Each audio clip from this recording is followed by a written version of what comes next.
Repotting చేసిన తర్వాత మట్టి మిశ్రమంలో ఇది కలుపుకుంటే చాలా బాగా పువ్వులు వస్తాయి. ఈ విధంగా కుండీలోంచి ప్లాంట్ని బయటికి తీసుకోవాలి. హలో అండి, వెల్కమ్ టు మనోహరం. ఈ దేవగన్నేరు మొక్కలకి ఈ టైంలో ఇప్పుడు తీసుకోవాల్సిన జాగ్రత్తలు ఏంటో చూద్దామండి. ఇప్పుడు ఈ ఫిబ్రవరి ఎండింగ్లో కనుక మనము ఈ ప్లాంట్స్కి ఇలాంటి జాగ్రత్తలన్నీ పాటించినట్టయితే చక్కగా మొత్తం ఎండాకాలం అంతా మంచి ఫ్లవరింగ్ వస్తూనే ఉంటుందండి. వర్షాకాలం వరకు వస్తూనే ఉంటాయి ఫ్లవర్స్. చాలా బాగుంటాయండి ఈ ఫ్లవర్స్. అలాగే మంచి స్మెల్, ఈజీ గ్రోయింగ్ ప్లాంట్. ఇప్పుడు మీరు చూస్తున్న ఈ ప్లాంట్స్ అన్నీ కూడా నా దగ్గర 5-6 ఇయర్స్ నుంచి ఉన్నాయి. అన్నీ కూడా నేను కొమ్మల ద్వారా ప్రాపగేట్ చేసినటువంటి ప్లాంట్సే ఇలాగే కుండీలలోనే పెరుగుతున్నాయండి. ఒక 4-5 కలర్స్ దాకా ఉన్నాయి. వీటిని ఇప్పుడు ఏ విధంగా ప్రూన్ చేసుకోవాలి, రూట్ బౌండ్ అయితే దాన్ని ఏ విధంగా ప్రూన్ చేసుకోవాలి, దీనికి ఎలాంటి ఫెర్టిలైజర్స్ ఇవ్వాలి, ఇస్తే ఎంత బాగా పెరుగుతుంది, ఆ జాగ్రత్తలు ఏంటేంటో కూడా నేను ఇప్పుడు మొత్తం మీకు వివరిస్తాను. మీరు వీడియోని మొత్తం చూడండి. వీడియో నచ్చినట్టయితే ఒక లైక్ చేసి ఛానల్ని సబ్స్క్రైబ్ చేసుకోండి. ఇప్పుడు మీరు చూస్తున్నారు కదా, ఈ మొక్కలు అన్నీ కూడా కొత్త చిగుర్లు స్టార్ట్ అయినాయి. ఆకులన్నీ రాలిపోయి కొత్తగా కొంచెం కొద్దిగా చిగుర్లు స్టార్ట్ అవుతున్నాయి. కింద అంతా కలుపు మొక్కలన్నీ కుండీలో బాగా పెరిగిపోయినాయి. ఇవంతా ఇప్పుడు తీసేసుకొని తర్వాత రూట్స్ కూడా ఏమన్నా రూట్ బౌండ్ అయిందనిపిస్తే అవన్నీ కూడా, ఎందుకంటే చాలా కాలం నుంచి ఇందులోనే ఉన్నాయని చెప్పాను కదా, రూట్స్ కూడా కొంచెం బౌండ్ అయిన వాటిని నేను ఏ విధంగా ప్రూన్ చేసుకుంటానో కూడా ఈ వీడియోలో ఇప్పుడు మీకు చూపిస్తాను. ఫస్ట్ అయితే ఈ విధంగా పైన మట్టి లేయర్ అంతా కూడా తీసేస్తున్నాను. ఇలా అన్ని ప్లాంట్స్కి కలుపు మొక్కలన్నీ తీసేసుకుంటున్నాను. అసలు ఈ ప్లాంట్స్ని మనం చాలా ఈజీగా పెంచుకోవచ్చండి. దీని కొమ్మల ద్వారా ఈజీగా పెరుగుతుంది. ఇది కొమ్మలని తీసుకొచ్చి ఒక రోజు 2 రోజులు అలా పక్కకు పెట్టేయాలి. దాని కింద ఉన్నది ఎండిన తరువాత, కింద మనం కట్ చేసిన పార్ట్ ఎండిన తర్వాత అప్పుడు మట్టిలో దానికి ఏదైనా దాల్చిన చెక్క, అలోవెరా లాంటిది కలిపి అప్పుడు మట్టిలో పెట్టినట్టయితే వేళ్ళు అనేవి చాలా ఈజీగా వస్తాయండి.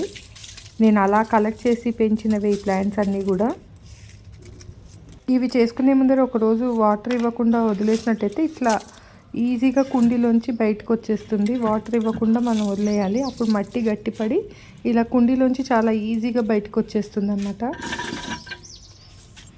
ఈ ప్లాంట్స్ చాలా ఈజీ గ్రోయింగ్ ప్లాంట్స్ అండి. ఒకసారి మనం పెట్టిన తర్వాత, ఇందాక చెప్పినట్టు కటింగ్స్ తయారు చేసి పెట్టిన తర్వాత, మంచి మట్టి మిశ్రమం కలిపి పెట్టుకున్న తర్వాత ప్రతిసారి ఎక్కువగా ఏమీ ఫెర్టిలైజర్స్ ఏమి ఎక్కువ ఇవ్వక్కర్లేదంటే అవి వచ్చేస్తుంటాయి పువ్వులు. వాటర్ కూడా చాలా తక్కువ పోసుకోవాలి, లేకపోతే వేరుకుళ్ళు వచ్చే సమస్య ఉంటుంది. వాటర్ చాలా తక్కువ ఇవ్వాలి. ఇలా రూట్ బౌండ్ అయినటువంటి ఈ వేళ్ళని నేను అంతా కట్ చేసేస్తున్నానండి. చుట్టూ కట్ చేసేసుకుంటున్నాను.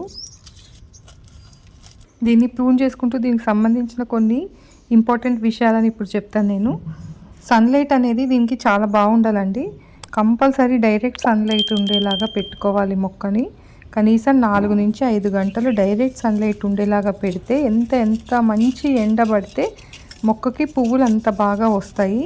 ఇంకా ఈ మొక్క పువ్వుల మీద కాన్సన్ట్రేషన్ చేయడానికంటే పూలు ఎక్కువగా రావడానికి దీనికి మంచి ఫాస్ఫరస్ ఉన్నటువంటి ఫెర్టిలైజర్స్ని ఇస్తూ ఉండాలి.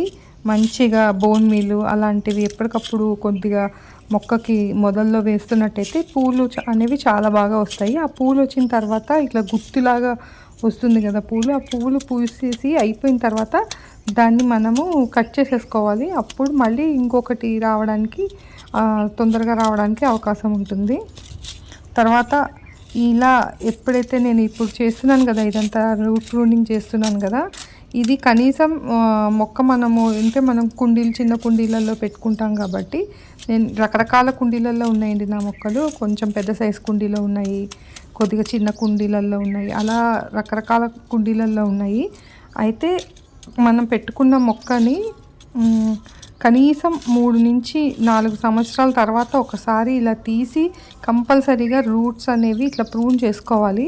లేకపోతే మొక్క ఎదుగుదల అనేది ఆగిపోతుంది, పువ్వులు పూయడం అనేది ఆగిపోతుంది అన్నమాట.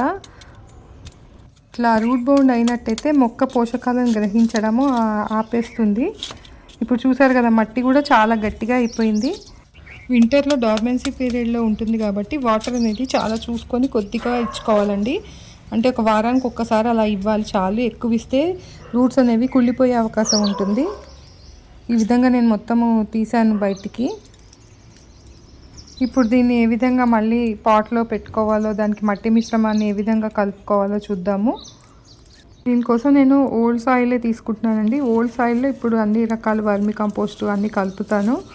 అయితే ఆ రూట్స్ని కూడా అందులో అలానే ఉంచేస్తే అది మళ్ళీ కంపోస్ట్గా అయిపోయి మొక్కకే బలాన్ని ఇస్తుంది. అందుకని మనం ఇప్పుడు ఏదైతే కట్ చేసామో రూట్స్ని అది నేను తీసేయలేదు, మళ్ళీ ఆ మట్టిలోనే కలిపేస్తున్నాను. గట్టిగా ఉండలు కట్టినటువంటి మట్టిని అంతా కూడా ఒకసారి పొడిలాగా చేసుకుంటున్నాను అనమాట మొత్తము. ఇప్పుడు ఇందులో అన్నీ కలపాలి, మంచిగా కలిపి వెల్ డ్రైన్ సాయిల్ చేసుకోవాలి. ఎందుకంటే ఈ ప్లాంట్కి కొంచెం వాటర్ ఉన్నా సరే, లేకపోతే వాటర్ ఎక్కువైనా సరే ఫస్ట్ అయ్యేది రూట్ రాట్. అందుకని వేరుకుళ్ళు సమస్య వస్తుంది. చాలా జాగ్రత్తగా కలుపుకోవాలి మట్టిని. దీనికోసం నేను ఇక్కడ వర్మి కంపోస్ట్ని మట్టి ఎంత ఉందో అంత తీసుకుంటున్నాను. మీ దగ్గర ఏ కంపోస్ట్ ఉన్నా తీసుకోండి. కిచెన్ కానీ లేకపోతే ఆవు పేడ కానీ, బాగా మాగిన ఆవు పేడ, కంపల్సరీగా బాగా మాగిన ఆవు పేడ తీసుకోవాలి. అలాగే కొద్దిగా కోకోపీట్, ఈ రెండు కూడా ఈ మట్టిలో వేసేసుకుంటున్నాను. నెక్స్ట్ బోన్ మీల్ కూడా ఒక 2 స్పూన్స్ దాకా వేసేసుకుంటున్నాను. ఇది వేస్తే పువ్వులు చాలా బాగా రావడానికి ఫాస్ఫరస్ అవసరం అని చెప్పుకున్నాం కదా, అందుకనే బోన్ మీల్ వేయాలి కంపల్సరీ. 2 to 3 స్పూన్స్ దాకా బోన్ మీల్ని వేసుకోండి. తర్వాత ఇది ఎప్సమ్ సాల్ట్ అండి. ఎప్సమ్ సాల్ట్లో కొద్దిగా సీవీడ్ గ్రాన్యూల్స్ కూడా ఉన్నాయి.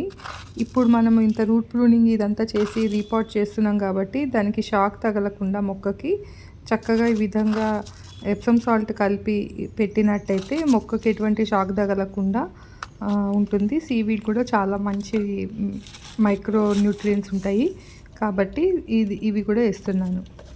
ఇప్పుడు కొద్దిగా బూడిద వేసుకుంటున్నానండి. ఈ బూడిదలో చాలా ముఖ్యమైన పోషకాలు ఉంటాయి. పొటాషియం, కాల్షియం, మెగ్నీషియం, ఇంకా micro nutrients, iron, boron, manganese ఇవన్నీ ఉంటాయి. అలాగే ఇప్పుడు నీమ్ పౌడర్ వేసుకుంటున్నాను. వేరుకుళ్ళు సమస్య రాకుండా ఉండడానికి ఇది నీమ్ పౌడర్ అండి, ఇది వేసుకుంటున్నాను. ఇవన్నీ బాగా కలిసేటట్టు మంచిగా మిక్స్ చేసేసుకోవాలి. మనం ఇప్పుడు కలిపిన వాటన్నిట్లలో మంచి పొటాషియం, కాల్షియం, మెగ్నీషియం అన్నీ ఉంటాయి కదా. ఇవి పువ్వులు బాగా రావడానికి, ఆకులు పచ్చగా ఉండడానికి, రూట్స్ మంచి బలంగా పెరగడానికి, అన్నిటికీ కూడా మొక్క అనేది ఓవరాల్ డెవలప్మెంట్కి ఇవన్నీ కలిపితే చాలా బాగా మొక్క అనేది పెరుగుతుంది. తర్వాత పూలు చాలా బాగా వస్తాయి. ఇప్పుడు నేను ఇంతకుముందు ఉన్నటువంటి ఆ పాట్లోనే పెట్టేస్తున్నాను. దానికి డ్రైనేజ్ హోల్ తప్పకుండా చూసుకోవాలండి. అందులో అంతా వేళ్ళు వెళ్ళిపోయి పూడుకున్నట్టు అయిపోయింది. దాని వెనక చూడండి రూట్స్ అంతా కూడా ఎలా కింద నుంచి వచ్చేసాయో. ఒకసారి ఆ హోల్ని కూడా మనం ఏదన్నా టూల్ తీసుకొని కొంచెం ఒకసారి ఇలా అన్నట్టయితే దాని హోల్ అనేది మళ్ళీ ఓపెన్ అవుతుంది. అక్కడ మళ్ళీ ఆ హోల్ పూడిపోకుండా ఏదన్నా ఒక స్టోన్ పెట్టేసి ఇప్పుడు మనం కలుపుకున్నటువంటి మట్టి మిశ్రమాన్ని అందులో పోసుకుంటూ మొక్క పెట్టేసుకోవాలి. ఈ మొక్కల్లో చాలా రకాలు ఉంటాయండి. కొన్ని ఆకులను బట్టి కూడా మనకి తేడా తెలుస్తుంది. కొన్ని ఎడ్జెస్ అనేవి ఇట్లా రౌండ్గా ఉంటాయి, కొన్ని ఏమో ఇట్లా షార్ప్గా ఉంటాయి. అలా రకరకాల తేడాలలో ఉంటాయి ఈ ప్లాంట్స్. అలాగే వీటి ఫ్లవర్స్ కూడా చాలా కలర్స్ ఉన్నాయండి. ఇప్పుడు చాలా కలర్స్ కనిపిస్తున్నాయి.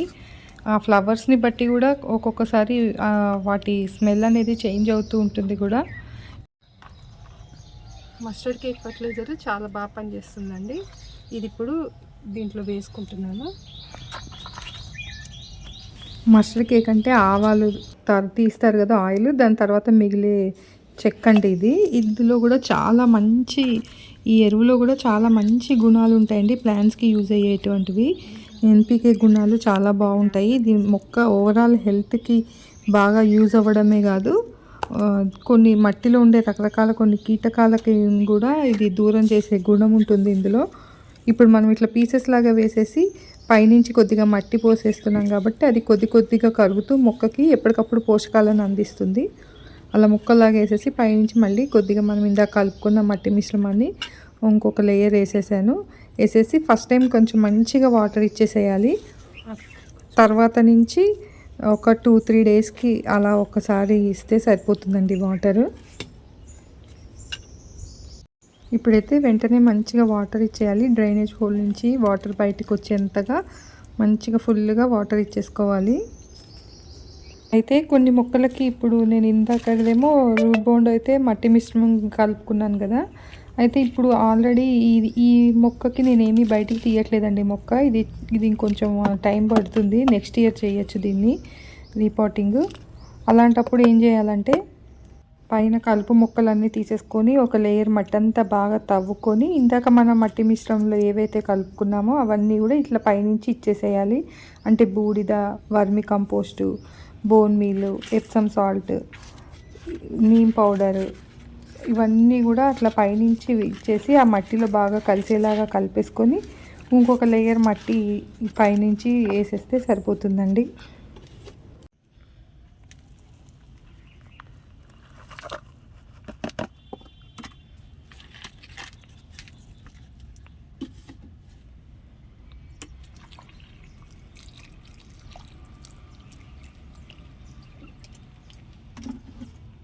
ఇలాగే నేను రీపాటింగ్ చేయవలసిన అన్ని మొక్కలకి రూట్ బౌండ్ అయిన అన్ని మొక్కలకి ఈ విధంగా రూట్ ప్రూనింగ్ అనేది చేసేసుకొని ఇందాక ఏ విధంగా మట్టి మిశ్రమం కలుపుకున్నానో అలాగే కలిపేసుకొని అన్ని మొక్కల్ని పెట్టేసుకున్నాను.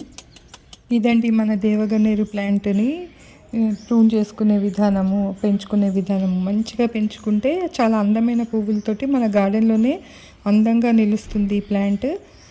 దీనికి తక్కువ నీరు, తక్కువ మెయింటెనెన్స్తో చాలా బాగా పెరిగేటువంటి ఈ ప్లాంట్ని మీరు కూడా మీ గార్డెన్లో తప్పకుండా పెంచుకోండి. ఈ వీడియో మీకు ఎంతో కొంత యూజ్ అయింది అనుకుంటే మాత్రం నా ఛానల్ని సబ్స్క్రైబ్ చేసుకొని లైక్ చేయండి వీడియోని. ఇలాంటి మంచి మంచి వీడియోలు ఇంకా మరిన్ని చేయడానికి ఎంకరేజ్మెంట్గా ఉంటుంది. తర్వాత ఈ మొక్కకి ఎంత బాగా ఆకులు వచ్చాయో, పువ్వులు వచ్చాయో మరొక అప్డేట్ తీసుకొని మళ్ళీ ఇంకొక వీడియో చేస్తాను. ఛానల్ని సబ్స్క్రైబ్ చేసుకోవడం మాత్రం మర్చిపోకండి. Thank you for watching.